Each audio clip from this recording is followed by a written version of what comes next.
আসসালামু আলাইকুম। রাজশাহী ইউনিভার্সিটির ল মানে অনেক কিছু। রাজশাহী ইউনিভার্সিটির ল থেকেই দেখবা যে প্রায় বছরই টপ যে তিনটা পজিশন রয়েছে ফার্স্ট সেকেন্ড থার্ড তার মধ্যে থেকে যায়।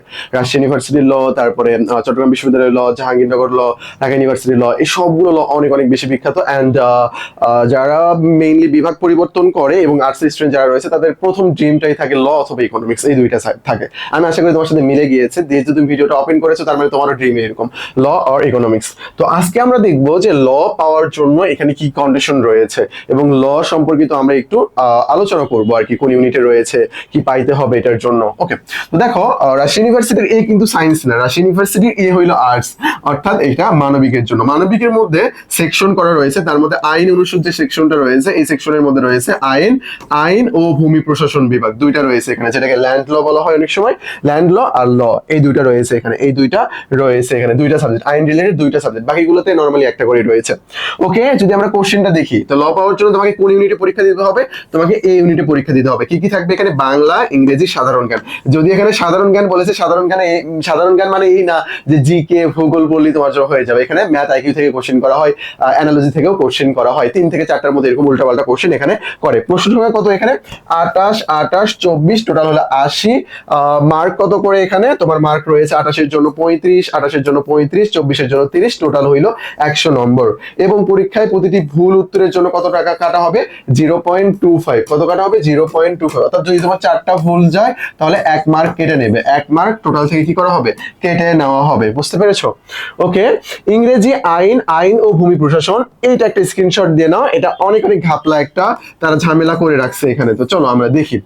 ইংরেজি আইন ও ভূমি প্রশাসন, এই 3টা বিভাগ, অর্থাৎ এই যেখান থেকে 3টা বিভাগ রয়েছে এগুলোকে সাবজেক্ট বা বিভাগ বলা হয় আর কি। এই বিভাগে ভর্তির ক্ষেত্রে এমসিকিউ পরীক্ষায় উত্তীর্ণ পরীক্ষার্থীদের, এমসিকিউ পরীক্ষা যারা উত্তীর্ণ হয়েছে পরীক্ষার্থীদের ইংরেজি বিষয়ে 50 নম্বরের কি করা হবে? একটা সমন্বিত লিখিত পরীক্ষা অনুষ্ঠিত হবে। অর্থাৎ তুমি শুধু এখানে এমসিকিউ পাস করলেই হবে না, তোমাকে অবশ্যই রিটেন দিতে হবে। যেমন ঢাবিতে রিটেন রয়েছে, ঠিক এরকম ভাবে এখানে এমসিকিউ তে পাস করার পর তোমাকে রিটেনের জন্য ডাকবা। ঢাবিতে কি একই সাথে রিটেন, এই 50 যে মার্কস রয়েছে তার মধ্যে রিডিং কম্প্রিহেনশন এন্ড ইসে রয়েছে, এই দুইটা 25 ইকুয়ালস টু কত হচ্ছে এখানে? 50।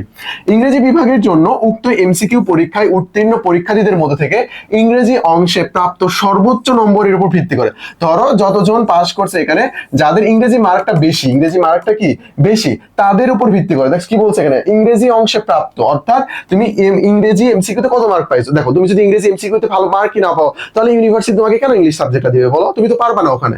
তো এটার কথাই বলছে। ভিত্তিতে 1500 জন, অর্থাৎ উপরের দিকে যে 1500 জন থাকবে, এই 1500 জন আইন বিভাগ এবং আইন ও ভূমি প্রশাসন বিভাগের এমসিকিউ পরীক্ষায় বাংলা ও ইংরেজি উভয় অংশে 45%। এখন বলতেছে ইংরেজির জন্য শুধু কি, শুধু হইলো ইংরেজির জন্য শুধু ইংরেজি, বাট এখন আইন, ভূমি এবং আইনের জন্য বলছে কি, তারা বলছে হইলো বাংলা ইংরেজি এই দুইটাতে কত পাইতে হবে? 45% মার্ক ক্যারি করতে হবে। প্রাপ্ত পরীক্ষার্থীদের মধ্যে সর্বোচ্চ নম্বরের উপর ভিত্তি করে 1500 জন পরীক্ষার্থীদের নিয়ে উক্ত সমন্বিত লিখিত পরীক্ষা অনুষ্ঠিত হবে। সমন্বিত কি করা হবে? লিখিত পরীক্ষা অনুষ্ঠিত হবে। অর্থাৎ এখানে তোমার মার্ক কত পাইতে হবে? দুইটা মিলে 45%, এবং এখানে কতর মধ্যে থাকতে হচ্ছে? তোমার 1500-র মধ্যে তোমাকে অবশ্যই থাকতে হবে। তো অ্যাকচুয়ালি তোমার এটা নিয়ে এখন বেশি টেনশন করার দরকার নাই। তুমি যখন পরীক্ষা দিবে, তোমার যখন রেজাল্টটা হবে না, তার উপর ভিত্তি করে আসলে এটা হবে যে তখন তুমি পাচ্ছ নাকি পাচ্ছ না। এখন তুমি এটা কেন দেখতেছো? ল নিয়ে তোমার যেহেতু আশা, তুমি তাহলে একটু ভালোভাবে পড়াশোনা করবা যে আমার তাহলে ইংরেজিতে এখানে ভালো মার্ক পাইতে হবে। বাংলা জিকেতে নরমালি পেয়ে যাও, বাট ইংরেজিতে এখানে ভালো মার্ক পাইতে হবে। ইংরেজি বিভাগের জন্য শুধুমাত্র লিখিত পরীক্ষায় প্রাপ্ত নম্বরের উপর ভিত্তি করে, ইংরেজি পরীক্ষার জন্য যে লিখিত পরীক্ষাটা হবে ওইটার উপর ভিত্তি করে জাস্ট কি করা হবে? তালিকা প্রস্তুত করা হবে। অপরদিকে আইন বিভাগ, আইন ও ভূমি প্রশাসন বিভাগের জন্য এমসিকিউ লিখিত পরীক্ষায় প্রাপ্ত যৌথ নম্বরের উপর মেধা তালিকা প্রকাশ করা হবে। কি লেভেলে ঝামেলাটা করছে তারা? তুমি কি রয়েছে? ইংরেজি তোমার প্রাপ্ত নম্বরের মধ্যে তুমি 1500-র মধ্যে আসো, তাই না? আসো, তুমি পরীক্ষা দিয়েছো, রিটেনের যে মার্কটা না, ওটার উপর ভিত্তি করে কি করা হবে তোমাকে জানো? তোমাকে সাবজেক্ট দেওয়া হবে ইংরেজি। কিন্তু তুমি যদি এদিকে ল্যান্ড ল নিতে চাও তাহলে তোমার এখানে কি করতে হবে?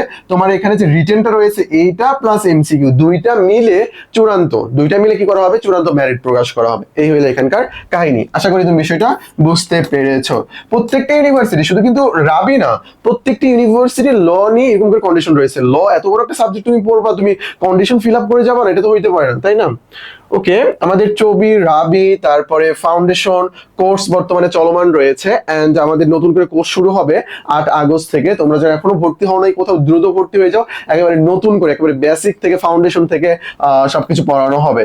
তো আমাদের ব্যাচ সম্পর্কিত ডিটেলস জানার জন্য এখানে যে টেলিগ্রাম নাম্বারটা রয়েছে, এই নাম্বারে নক দিয়ে আমাদের ব্যাচ সম্পর্কে ডিটেলস জেনে নিতে পারো। আমরা কিন্তু এবার 3টা প্রিমিয়াম বই দিচ্ছি, তোমাদের 1+1 টেস্ট রয়েছে, মেমোরাইজিং টেস্ট রয়েছে, অনেক অনেক কিছু অপরচুনিটি তোমরা কিন্তু পেয়ে যাবে এখানে। তো আজকে এই পর্যন্তই, আসসালামু আলাইকুম। আর যাদের স্বপ্ন ল নিয়ে পড়ে, আমি দোয়া করি সবার স্বপ্ন যেন পূরণ হয়ে যায়, আমিন।